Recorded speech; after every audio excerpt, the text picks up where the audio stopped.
Anantapur welcome back to my channel. All of you good evening అండి. ఈ video ద్వారా ఒక కొత్త టమాటో క్రాప్ ఇన్ఫర్మేషన్ తెలియజేస్తున్నాను. ఒక కొత్త టమాటో తోట ఇన్ఫర్మేషన్ అనమాట. అండ్ ఈ టమాటో క్రాప్ వచ్చేసి 2 ఎకరాల్లో సాగు చేశారు. అండ్ ఈ వీడియో మనకి వచ్చి 3 days అయిందండి. 21st వచ్చేసి ఈ వీడియో అనేది వచ్చిందనమాట. 2 days అయితే అయింది టమాటో క్రాప్ వీడియో ఇన్ఫర్మేషన్ వచ్చి. అండ్ ఈ టమాటో క్రాప్ వచ్చేసి 60 days కంప్లీట్ అయిందనమాట ఈ రోజుకి, సారీ 21st. అండ్ ఈ టమాటో క్రాప్ వచ్చేసి 2 ఎకరాల్లో సాగు చేశారు. అండ్ ఫార్మర్ అన్న నేము అవినాష్ గౌడ అండి. అండ్ వెరైటీ వచ్చేసి నంది.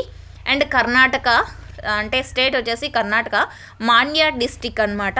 సో ఓకే ఫ్రెండ్స్, ఇది ఈ అడ్రస్ ఇన్ఫర్మేషన్. అండ్ క్రాప్ అయితే మీరు చూస్తున్నారు, ఈల్డింగ్ కూడా మంచిగా ఉంది, తోట కూడా చాలా మంచిగానే ఉంది అని చెప్పొచ్చు. అండ్ ఓకే ఫ్రెండ్స్, ఇది ఇన్ఫర్మేషన్. అండ్ మీరున్న ప్లేసెస్లో టమాటో క్రాప్స్ ఏ విధంగా ఉన్నాయి, అండ్ ప్లాంటేషన్ ఏ విధంగా ఉంది, అండ్ వర్షాలు ఏ విధంగా ఉన్నాయనే ఇన్ఫర్మేషన్ తెలియచేయండి. అండ్ మీరు ఈ వీడియోలో చూడొచ్చు, ఫార్మర్ అన్న నీట్గా మనకి చూపిస్తున్నారు. ఈల్డింగ్ అయితే చాలా అంటే చాలా మంచిగా వచ్చింది అని చెప్పారనమాట. సో ఓకే ఫ్రెండ్స్, ఇది ఇన్ఫర్మేషన్. అండ్ ఈ వెరైటీ నేమ్ వచ్చేసి నంది. సో ఇది ఇన్ఫర్మేషన్. నచ్చితే please like. Thank you for watching this video.